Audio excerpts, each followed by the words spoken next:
Welcome back to X's4 Podcast. This is the Daily X, where we bring you news, interviews, and discussions all about your favorite X-Men comics and the Marvel Universe at large. I'm Nico, and you guys can find me on Twitter and Instagram at NicoAction. That's NicoAction. And I'm here to tell you guys about an amazing interview Rod, Nathan, and myself, the three editors here on X's4 Podcast, got to be part of.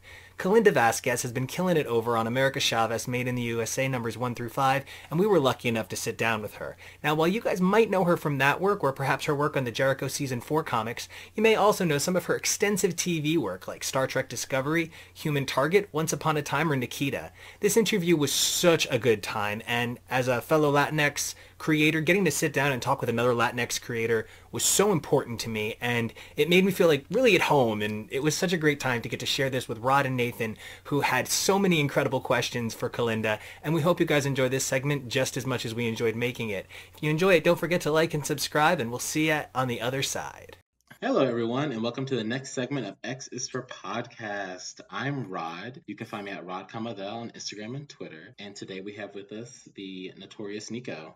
Hey everybody, I'm Nico, and you guys can find me on Twitter and Instagram at NicoAction. That's NicoAction.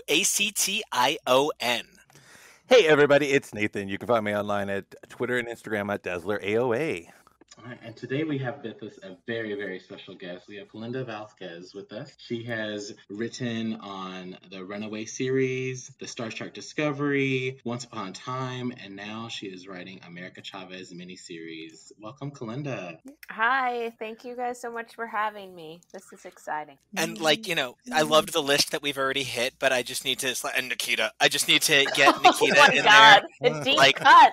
I'm going to push some people out of the way and just be like, hey, so Maggie Q is a vegan and she's a really spiritual person and y'all should watch Nikita. And so I just needed to, because you guys had Lindsay Finesca after her stint on Desperate Housewives. So that's what brought me there. I had a lot of feelings about, and then Devon Sawa coming back with so many more feelings. And so Nikita was formative on me as a writer. So just like Nikita and, just Nikita, just saying. Wow. That's awesome. I feel like that's one of those that I don't hear about as much from fellow TV viewers, so it's very exciting to me that you watched the show and enjoyed it. Well, and Once Upon a Time, not to be that Disney nerd too, but and Once Upon a Time, so I'm very excited because your wealth of TV is a wealth I have enjoyed for a long time. So thank you. Oh, well, I was happy to participate in your entertainment enjoyment. I myself, I grew up watching a lot of TV and movies and had my nose in a book always. So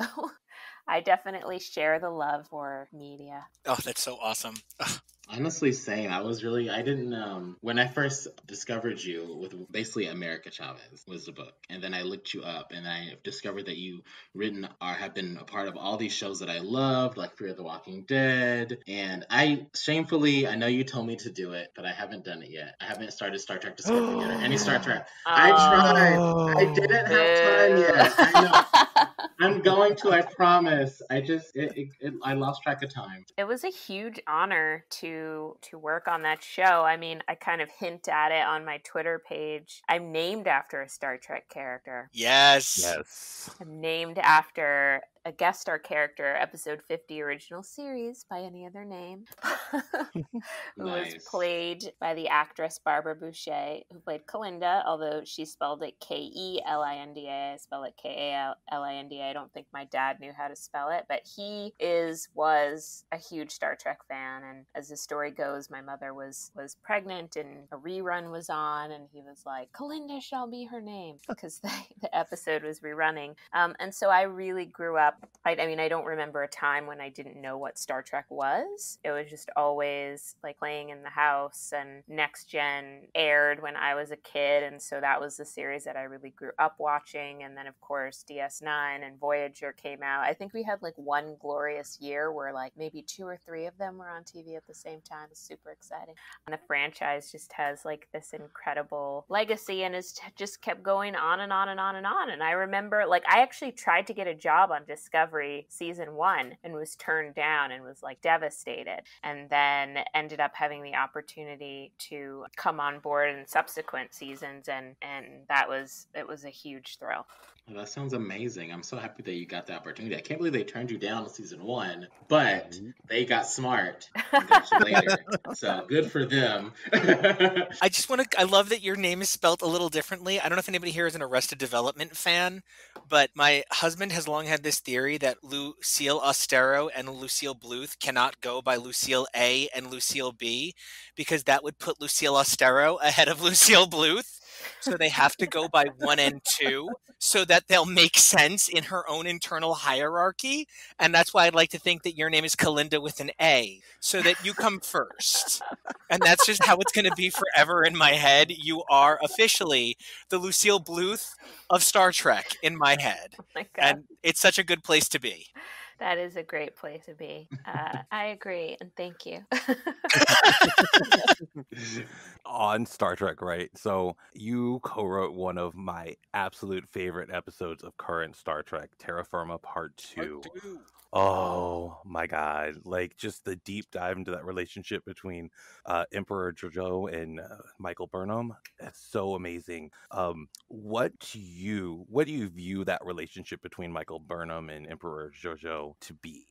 No, I think it's such an interesting one because she had such a strong relationship with Prime Giorgio, as we called her in the writer's room, because you had like Prime Giorgio and then Emperor Giorgio from Mirror Universe. That relationship ended in relationship with Prime Giorgio ended in such a tragic way. And so what we always love talking about in the writer's room is like, here Michael has this opportunity to kind of make amends for what she feels was this terrible mistake that she made in the pilot, of Discovery. But she's this totally different person. She's like, she has all these different qualities, but at the same time, those qualities speak to Michael in a different way. They bring out a different side of Michael than, Prime Giorgio did. And so it's like, whereas I think, we always talked about like a maternal daughter figure with Burnham and Prime Giorgio, with Mirror Giorgio, Emperor Giorgio, it gets kind of flipped on its head where like, in a way, Michael's teaching her that like, hey, you don't have to be this kind of psychotic murderer, which he kind of is, just because of the way that the Terran universe works. And so she's kind of bringing out the good in her. It's a little bit of reversal with the mentorship, I think, and just a one that was really interesting to get to explore. Now I gotta ask, because I love this question, anytime I meet a Trekkie, did you have a favorite character going in before you started working with Star Trek? Like, was there a character that resonated the most with you? In the entire canon or for Discovery? Either one. For Discovery, I would definitely say, not to be a basic B, but like Michael Burnham was just my favorite character. I thought she was just really interesting, and, getting to see a woman of color centered like that on the show, but she's not a captain, right? So we kind of have a different entry point into the crew, which had never really been done before. I just love that character, and Sonequa Martin Green is such a wonderful actor and such a lovely human being that I'm just always going to root for her and enjoy watching her on screen. And then if we're talking like overall canon, it's a really hard question, but I would say like I'm a sucker for like the Spocks and Datas of the universe, like Ooh.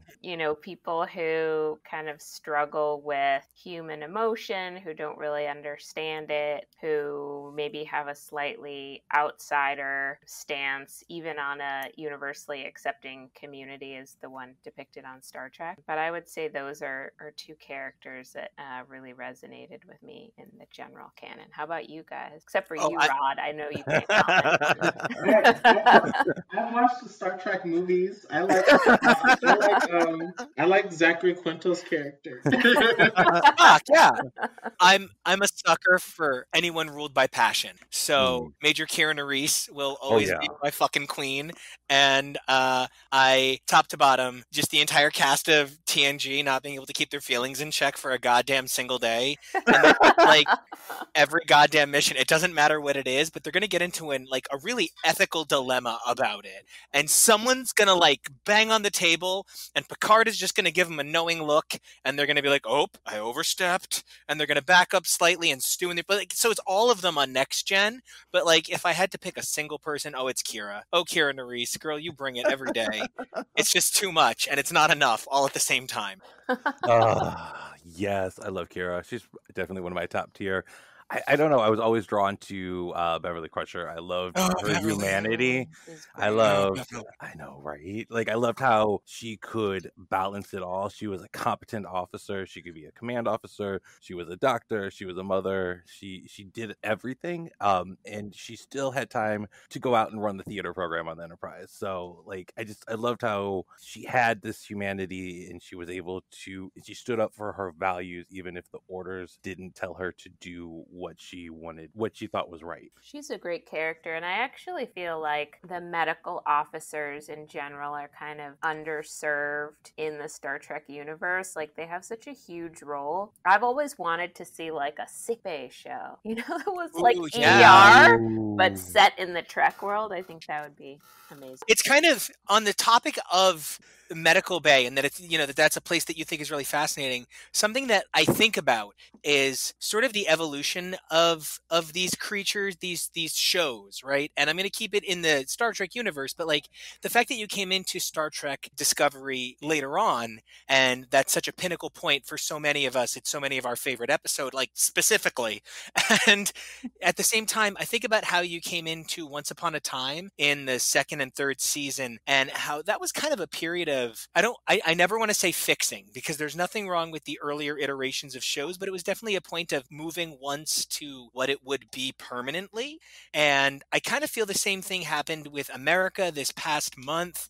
Is there something that you really connect with about this idea of massaging what exists into its next form? Because like hearing you talk and listening to the things that, I know that you've been part of, it really does feel like you're a person about like transformation of art. And I find that really interesting. Wow. That's a very, a very like flattering look at my work. I mean, I look for the TV projects. It is such a collaborative medium, and so I would never deign to take credit for like I was the one responsible for the shift. I mean, there's an entire writer's room, right, working behind it, and I like to think that my ideas had some kind of an impact, but ultimately it is a group effort and a group vision, and Michelle Paradise and Alex Kurtzman are kind of leading the ship there with Discovery for sure. But I do like, just speaking personally as far as what I enjoy as a challenge as a writer, I do like to mix things up, and I do like to kind of re-examine characters and kind of go deeper with characters if I feel like there's an opportunity to explore an area of a character that we've never gotten a chance to explore before. Something that was fun on Once Upon a Time is, for those of you who watch the show, it's a flashback structure, right? So you would be following a character or characters in the present day, and then you'd be flashing back to a moment from their past. And one of my favorite kind of activities in the writer's room was like, oh, what's the part like we haven't seen before? Like, have we not seen about their childhood? Have we not seen like the early days of, their romance with this formative, relationship? Have we not seen them interact with their parents? Like, that was always super fun and intriguing to kind of dig into areas that, that were fresh snow.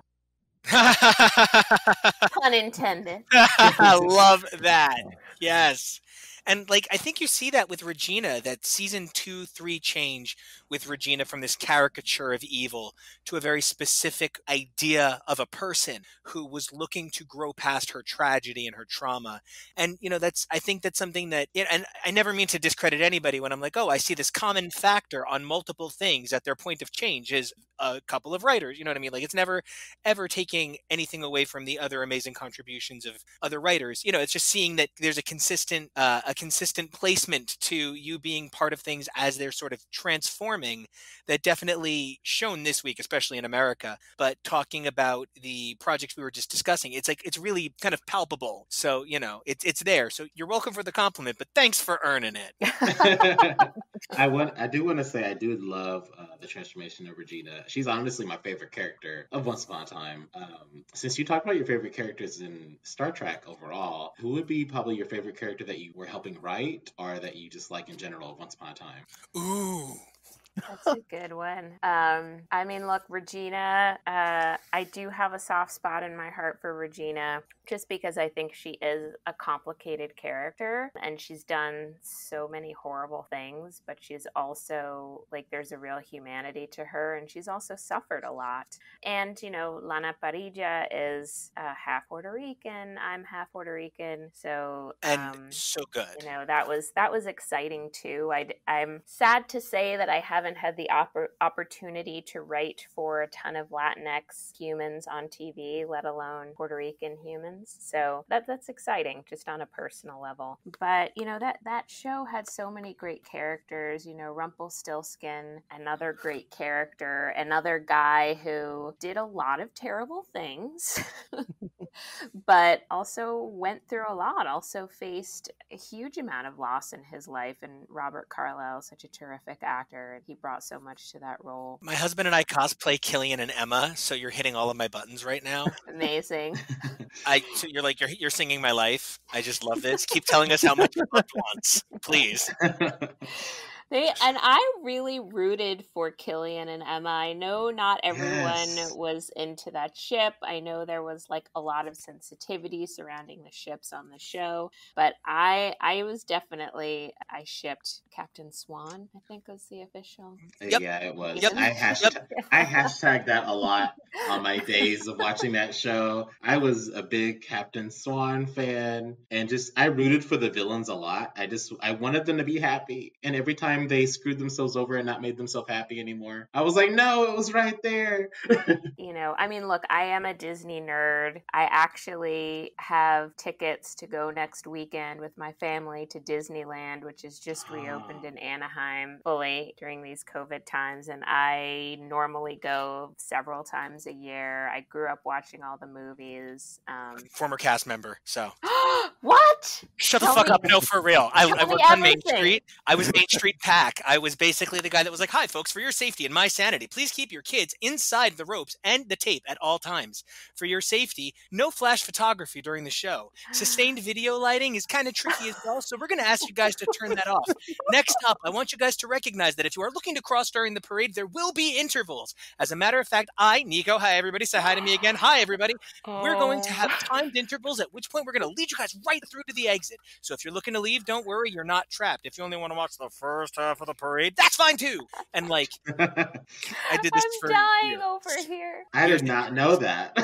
I didn't personally know that. That's amazing. And then I got married in Disney World. That's why, you know, it like timed out. So wait, tell me about the ceremony. We did it at I'm crazy, and we did it at sunset exactly at the wedding pavilion overlooking the castle, and then we walked over and had the whole Whitehall area from the Grand Floridian decked out for us, and we did a Great Gatsby themed wedding. Oh my god! Like, our salads were served in martini glasses that hung from like a wrought iron tree, and you picked your salad off of the tree. And we had a mashed potato bar that like we had the servers be like, "What kind of potatoes you want?" And like we did it all Gatsby, and yeah, it was nuts. That is fantastic. I love the 1920s. I love Art Deco stuff. My wedding was actually had a lot of 20s, 30s, like old Hollywood influence. It was not in Disney World. It was in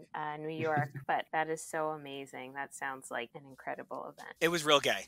It was real gay. Yeah, and you know, and now we cosplay Captain Swan, and that's what you do. That's what you do with your life. Right? Speaking of things that we all, well, not all, that as Kalinda has done with her life. You've written a lot of TV shows, and that is super amazing, special, awesome. What made you go over to being a comic book writer for America Chavez? Like, what led you to that journey? I had actually written a couple of comics a few years ago. I don't know if you guys remember the show Jericho. Shut the fuck up! You wrote the Jericho comics? Oh my No, you did not! I wrote the last season of the Jericho comics. I have that pen. Yes. Oh my god! We're gonna hang out and you gotta sign that because that's ridiculous that I have. Oh my god! Yeah, I bought them for Charlie. So yeah. Oh my god. I wrote season 4 in the comics. I worked with a lot of the creative individuals behind the original show on my second credit, a show called Human Target. Oh my god, the Mark Valley show, based on the Pete Milligan Perfect Vertigo book. Sorry. Okay. That was like my favorite goddamn show. Mark Valley could wink and I would melt and it would never ever recoalesce ever. And Human Target was such an unsung, spectacular piece of fiction that got to be on Fox for not anywhere near long enough. And it was just such a perfect adaptation of comics on television. It was so good. Sorry. No, this is exciting. You guys are getting like all my deep cuts. I'm like, normally I have to explain what Human Target is.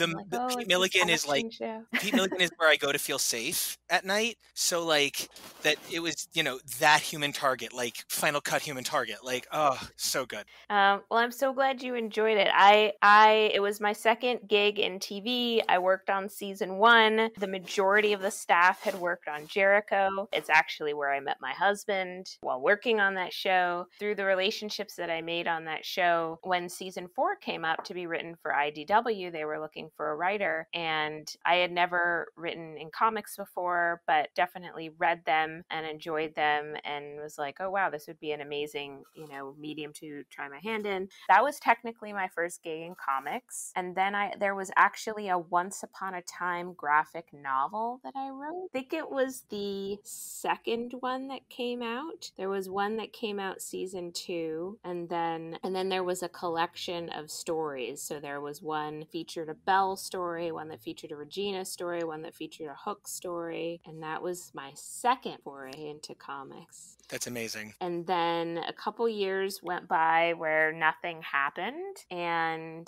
I knew some of the editorial staff on Marvel because my husband had written a bunch of books for Marvel. His name is Robbie Thompson, and so he did like the first solo Silk run, Meet the Skrulls. Oh, wow. Yeah.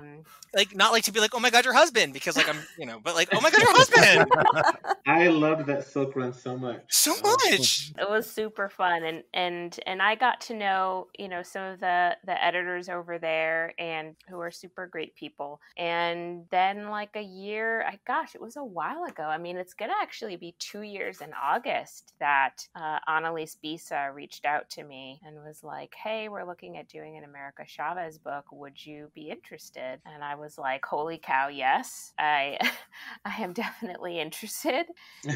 And the conversation started from there, and I started writing it in earnest, I would say, at the very beginning of 2020. Then, we had a slowdown because of COVID, but then the book picked back up again, and I am done writing the 5 issues. It's been so amazing to see, the rest of the team, build out that book and really make it what it is. Like, Carlos is such an incredible artist. Jesus on colors, the different covers we've had. One of my favorites is the one by Sarah Pichelli, So letterer, good. Travis. Like, getting to see the whole team's work, come together into this book has just been an awesome experience. I've loved it so far, and there's only 3 issues out, but it's halfway done, and I'm like, everyone who will listen, I'm like, go read this book. Go read it so we can get more. Kalinda's awesome. She needs more work in the comic book industry for Marvel. We need her to put you on more books. Go read it. Go buy it now.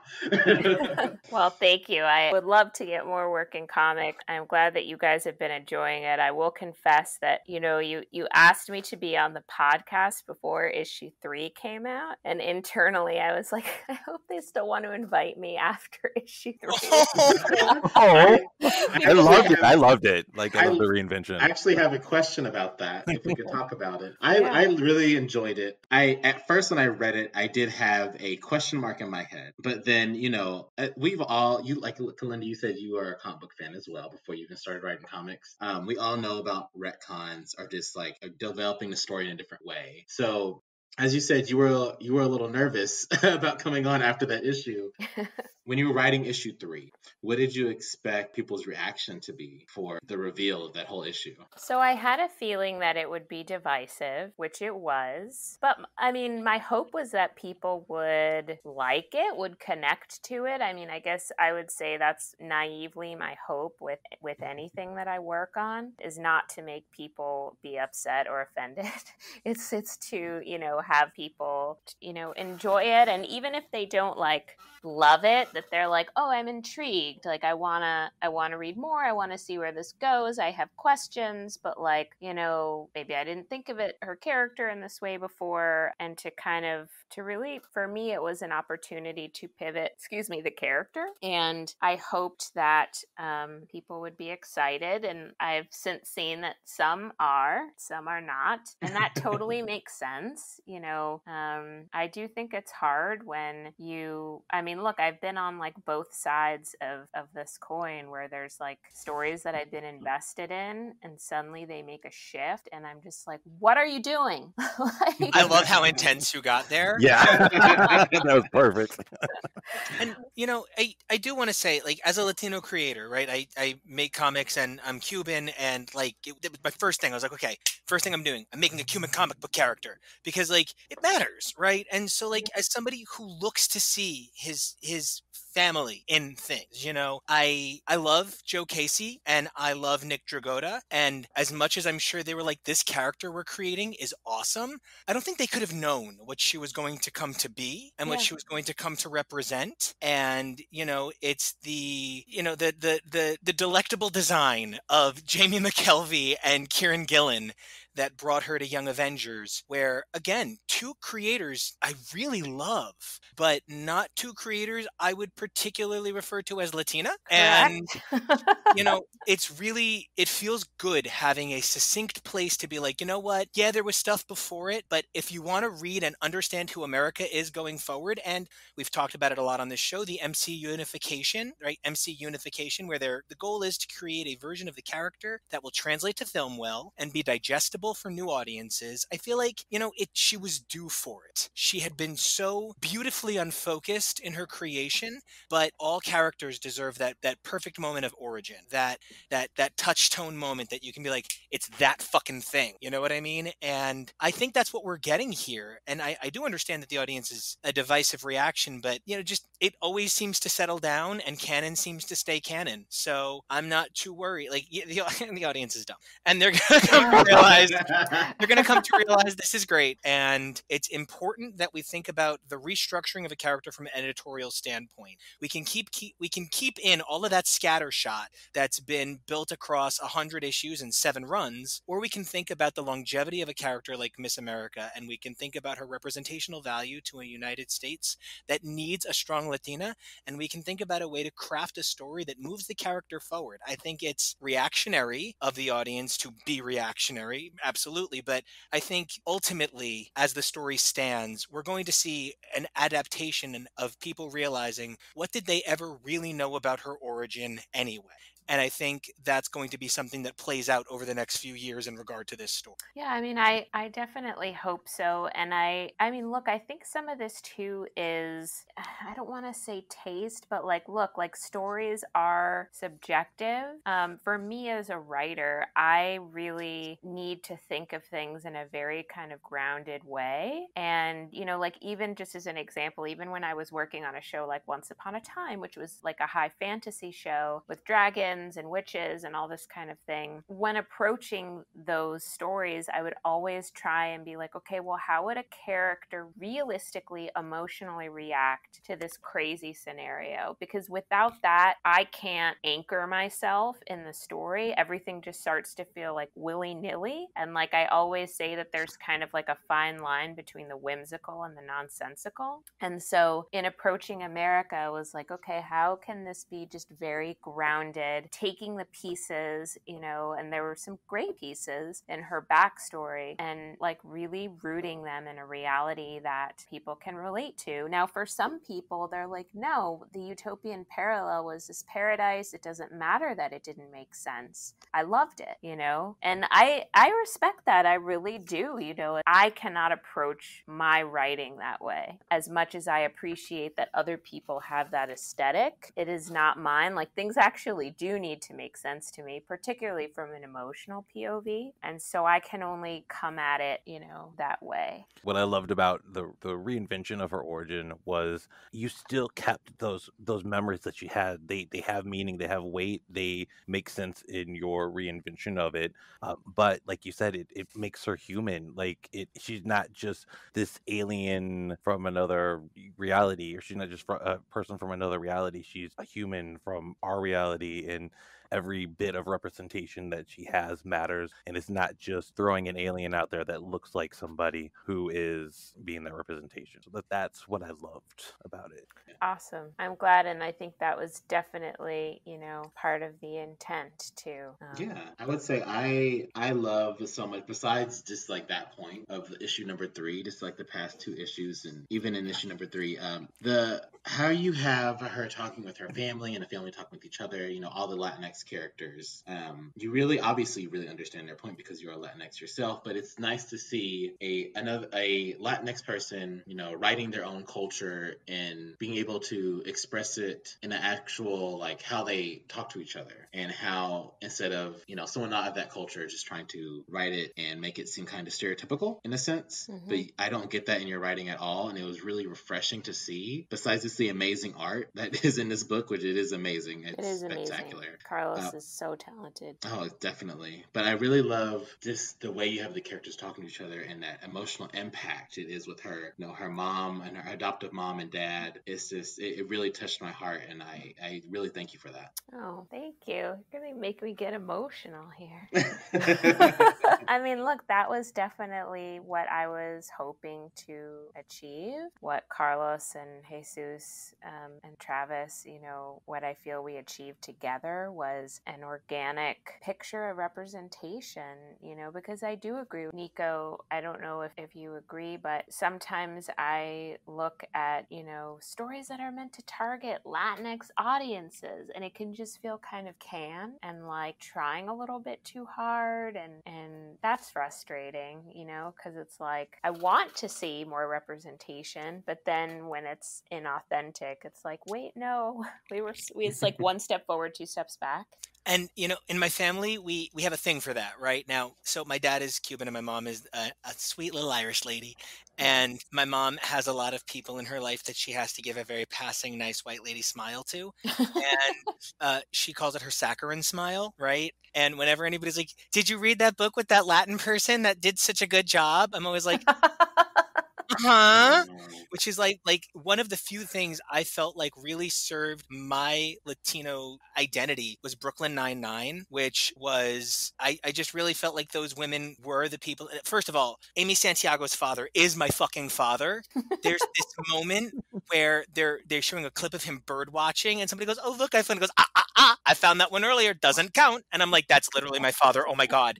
And then another point, he literally is trying to outdo this other person with love. He's trying to outlove another person. And he just takes the watch off his wrist and goes, here, take my watch. Now you are a Santiago. And like, that is actually my dad. So like, it felt like my family. But for the most part, when somebody's like, you know, Kyle Rayner's Latino, I'm like, hey, we don't ever throw that in anyone's face. Ever. There's just these these points where I'm like, that's not my identity. I appreciate you using the phrase, thank you. But, and not to be like, hey, what's up? But Rod and Nathan can tell you, like, I would say of our cast of 16 people, like 8 are Latino, because it's really a way that we identify. My partner, my fiance, Juan, is Latinx. And he actually has if you don't mind, he has a question that he would want to ask you about America Chavez.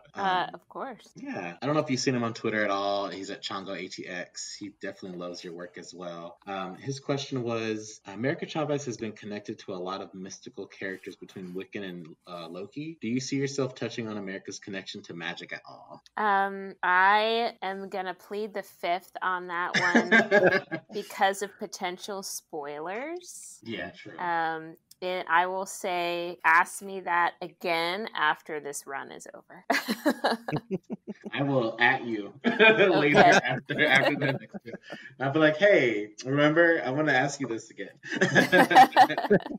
Fair enough. The show is a lot about found family kind of exchanging ideas. We wanted it to have a really like local comic shop feel where everyone just kind of pulls up and talks. So we have a few questions we tend to ask people. I mean, no promises that I'm going to have like, quippy and quick responses, but I'll certainly give it a shot. Oh no, we're great at editing. Don't you worry. We take out anything that makes you uncomfortable and make you sound like $1 million. All right. We got this.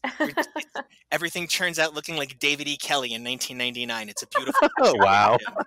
Right? It's got that Fox gloss and a little bit of that ABC drama filter. It's everything you need. So, amazing. The X-Men's Hellfire Gala coming up, there's a lot of focus on like the fantastic outfits everybody's wearing to the gala, and a number of us have actually had like gala commissions done, and actually by Rod's incredible fiance who does amazing artwork. But point of story is, so a lot of us are thinking a lot about going. Now here's my question for you. Who do you see yourself going with, and do you see yourself leaving with someone else? Oh my god. This is really gonna kind of reveal some inner preferences. I feel like I would go with Cyclops but leave with Wolverine. I love this answer so hard. I can't stand it. Okay, that definitely speaks to Nico's heart. It really does. He's over there probably like, oh yeah. I'm just like me and Kalinda. We're the same person. It's spectacular. I just kind of feel like Cyclops is like the date that you think you want. He's so handsome and virtuous, but then you get there and you're like, I don't know, Wolverine. Like he's like kind of a bad boy and exciting, and so yeah. I hug my Wolverine Build-A-Bear and agree with you. So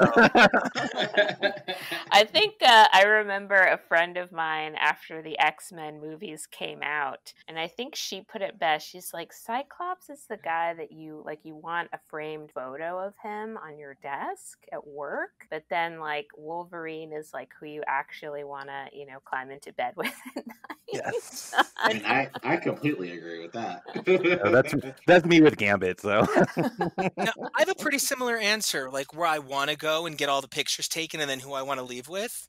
I want to show up with Magneto. I want every motherfucking eye on me. If I'm doing it that good, that I'm even shining up my big bald head, then I want to be there with Magneto, and I want the two of us to look beautiful. But here's what's going to happen. He's going to start, arguing with some foreign diplomat over something.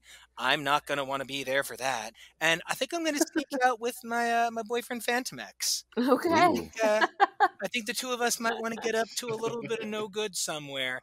And I think Phantom X would know exactly where to find all the best kinds of no good. You know what I mean? I love that answer. I would want to show up with Bishop because Bishop is a very handsome man. And then he has, I don't know how tall he is technically, but I would want to take a prom pose with him because his arms are so big. He could just wrap me up. And I would love that.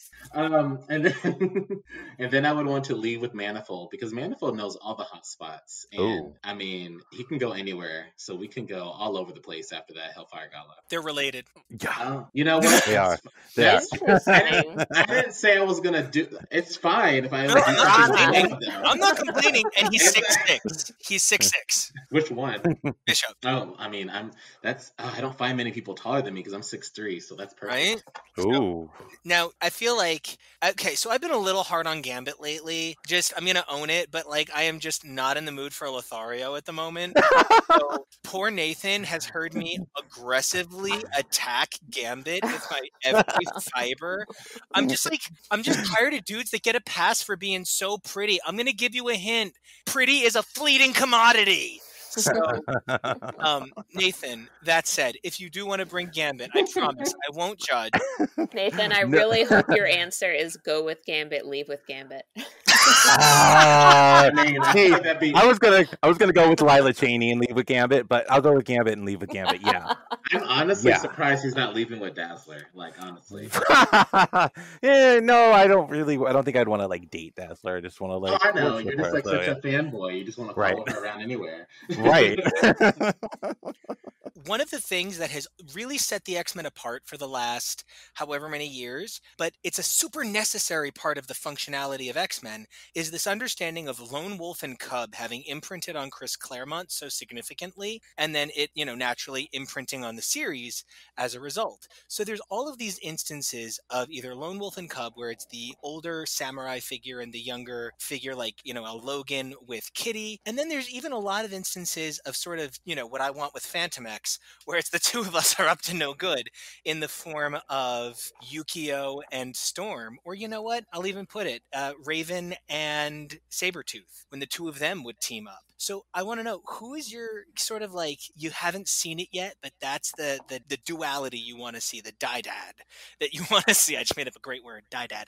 And who would be your pairing in whatever regard? It doesn't have to be, relationship, but that sort of sense of yin-yang X-Men. So I would say the polar opposites that I would love to see together would be, give me a Iceman and North Star, because Iceman's such a... Like, North Star is such a he's a jerk. He's a jerk. North Star is a jerk. And Bobby is such a, like, fun, happy-go-lucky kind of guy. So it'd be really interesting to see them play off each other. Dueling white queens without an Emma in sight. I really enjoy that. Mine is I push it all the time, but I really think that Monet and Tabby need to team up. I think there's something so surreal about Monet's calm, cool, collect poise. Monet is exactly that moment. She's that character on the sitcom where you can't get a bad photo of her, right? And then Tabby is, no matter how fabulous she is, Tabby's kind of always falling down the stairs. And, she's always a little bit hungover the next morning. And she kind of always smells like bar pretzels. So, like... she's troubled, but she's fantastic. And I really think there'd be something about her teaching Monet that it's okay to eat popcorn straight out of the bag, and Monet teaching her that, like, it's okay to want to try sometimes. I feel like that would be a really great way to get unique things out of both of these fascinating women who just neither one has gotten a fair enough shake of late. Although, hey, X-Core, what's up? I actually thought of mine now. I don't think they've actually been a team up that's just been them two. They're a lot alike, but it would be fun to see their interactions. Laura, Wolverine, aka X-23, and Magic. Ooh. Like a true team up of the two of them would be so great. Yeah, like just them two, them doing something, going to limbo, I don't know where, somewhere. She can teleport, so like them two going somewhere, because they're very similar. They're very aggressive. They're very like no nonsense. I'm gonna do what I want, but like they both can't do what they want if it's opposite. Like they have to collaborate with each other, and that would be really fun to see. I love that, and that's such a hot. I don't know, Kalinda, you have to go write that. Like, I mean, that's so hot. Like... Well, I was gonna say X-23 too, but my pair up was gonna be with Jean Grey. Ooh. Okay. So Jean's my thing. Do it all day. I love that too. Yes. I just thought something interesting between a more like establishment, X-Men character, and then X-23 with her, crazy backstory. That was a backstory that was very impactful to me, and kind of, I think those two might have a fun dynamic. Wow. I love how everybody has something that they're looking for. That's such a, like, there's no way that Jean and Laura could walk away from working together and not be changed. I mean, I know they've worked together, but yeah, I don't think there's ever been seen like a Jean Laura team up where we really got to explore that dynamic. And, this idea that Laura needs more time with Ileana is so central to how significant they both are. Right? Ugh, I want all these books. Gimme. And Kalinda's gonna write them all. We just booked her, so there we go. Yeah. We're collaborating with Marvel right now. This is your surprise hiring. From your lips to Marvel's ears. Right. I want nothing more than Marvel team up to come back, and I feel like we've seen it a bit, but we haven't seen like a flagship Marvel team up the way it used to exist. And I know I'm talking about like 1977, and I wasn't even born yet, but like I care about these things, like it's one thing to be like, oh, I love Stephen Bochco, I've watched NYPD Blue, but it's another thing to be like, I've watched Hill Street Blues. You know what I mean? Like, you gotta sink into it. We've all seen West Wing, but who's watched Sports Night? You know what I mean? It's that your sort of TV knowledge is very deep. I'm very impressed. Oh, it gets worse. TV is something that I think the idea of serialized storytelling in a form that we're able to digest because we're able to associate it with an aesthetic goes to the heart of why people still go to see theater, right? But I think one of the things that we've allowed TV to do is we've allowed it to establish the sense of surrender. And the first time I felt that sense of surrender, that total obliteration of my actual self into this TV show world, I had just marathoned Buffy like seasons 1, 2, 3, 4, 5, 6. Like I had taken a week off from work because I had to. I worked at a bank and you had to take a week off at a time to make sure that you weren't cooking the books. And I took that time and I was like, I'm going to watch these DVDs that I spent so fucking much money on. And I remember one of my friends being like, Nico, you're running late. You got to come to this thing. And I was like, oh, fuck, okay. Well, I looked in the mirror and I went, clothes. And I snapped my fingers and nothing happened except the So I said to myself, I want to understand serialized storytelling. And, I've spent a lot of time. That's really what this is. This is about analyzing serialized storytelling because I think there's something about the way characters evolve over time. And there's a sense of like sort of shamanistic storyteller in the way that these characters pass from writer to writer. There's a sense of legend, right? And the fun stories are stories about heroes, but the really great stories are legends. And they become a million clones of themselves over and over. And I think you can't really appreciate what you got now on TV if, you don't look a little bit further back and everybody's like, oh, the age of the remake. And I'm like, yeah, but Lassie and Flipper and the Brady's and the Beef, don't do this. And like, I just feel like TV is as good as you've made it your life. It's worth celebrating and studying. And I just think it's really cool. I definitely agree. I mean, I've been watching TV my whole life and watching, reruns from the days of Leave It to Beaver and Lassie and my Three Dads, Two Dads. My Two Dads. I'm from Sayreville, New Jersey, where Greg Evigan is from. Oh my God. Love it. But yeah, I mean, and absolutely, you can't fully, appreciate, I think, what you have now until you look at all the things that came before it. And it has been a process, and it has been like an evolving of a medium, and it's fascinating. It's that bridge from Dark Shadows to Twin Peaks The Reunion. It's, that idea that even this sort of subgenre of weird soap opera had to evolve on TV. And it's because TV is a living medium. It is by its audience, and the audience interaction dictates what comes. You can have a thing that's really popular. The next season at Upfronts, there's 15 spinoffs, none of them get picked up, and it's like always a really interesting thing to see what the audience will and won't tolerate. And I'm just really with you. Sorry. I love TV and I love talking to a TV writer because you're someone who not just has a body of work that I think is impressive, but like I actually like your body of work. So it's not one of those things where it's like, oh, I've heard of your shows. I'm like, oh no, you've got good brains. Let's talk about this. And like So I apologize for fanboying a little hard. No, not at all. Not at all. I love it. I love talking about, TV because I am, the reason that I chose to work in the field is because of how much I loved it and love it still. And, I'm fascinated by it. Definitely. I've never talked to I feel like a major TV writer like yourself like this before. So it's really good to have an insight like this, to see a little insight of the inner workings and everything, and just how you feel about it and how it really affects your life and the passion that you have for it. It's really nice to, I guess not to see because I'm not seeing it, but I'm hearing it. So it's in your mind's eye, if you're like, man, I really want to write this character one day, what character would that be and why in the Marvel comic universe? I'll give you an easy answer while I think of maybe the better answer, which is I loved working on Runaways, the show. I love that comic. I love Brian K. Vaughan's original run of that book. I love those characters, and I know Rainbow Rowell is keeping the torch going with that book right now. But that's a title that I'd be like, wow, that would be amazing. But it's interesting. As honored as I was to be asked to write America Chavez, and as honored as I am to write her, I also think it would be great to write a title like Spider-Man.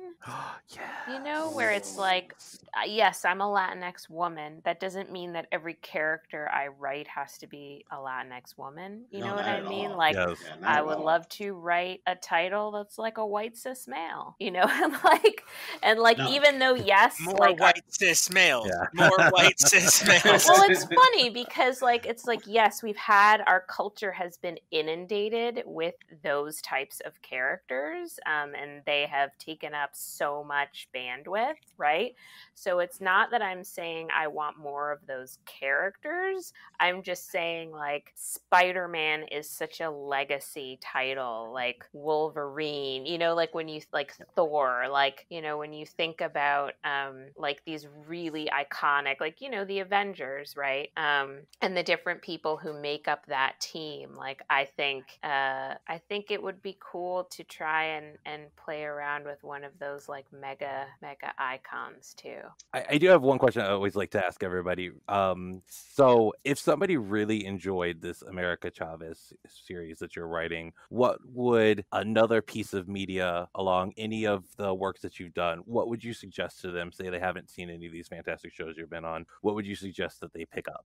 I would say Discovery, and I would say Runaways. I mean, I feel like Runaways is kind of the obvious answer, right? Because it's Marvel heroes, and it's kind of in the same age group. That one feels like maybe the obvious one. But then I would also say, if you're someone like Rod, who's never really gotten into Star Trek, that you would, enjoy it, I think, if you enjoy some of the things in America. Yes. See, and that's what I was trying to tell Rod. Discovery is a great entry point into the franchise, just because, yes, if you know all the lore and canon, it helps and it enhances it, but you don't need all of that to jump in. No, not at all. I promise I will get to Discovery soon. I had a lot. I went on vacation last weekend, and I had a lot going on, but I am going to start Discovery soon. Rod is very Star Trek open. He's not against it. He's very for it. I love cosmic stuff. And I love the new comic book series Sword, and Nico and Nathan told me Star Trek Discovery is a lot like Sword, so I'm all for it. Well, I look forward to hearing what you think, and not just Discovery too. I mean, as much as I love it and I had the privilege to work on it, but feel free to go back to Next Gen and work your way through Deep Space Nine, and there's so much Cisco, love Cisco, and Kira and Odo. As much as I love Next Generation and got me into the franchise, Deep Space Nine is just this deep, intricate, it's the first serialized storytelling, right, for Star Trek. So, And you can really see where Ronald D. Moore was honing his space religion. You know what I mean? It's really the birthplace of the whole idea of the Cylon religion, and then that in turn so heavily influenced Secret Invasion with "He Loves You," and it's just so fascinating. Yeah, no, it is, and shout out, my favorite Deep Space Nine episode is The Visitor. Love that one. Oh, good taste. Hey guys, if you like that cut from X's4 Podcast, you'll be sure to like some of our other materials. So don't forget to like, subscribe, and check out these other amazing videos here at X's4 Podcast.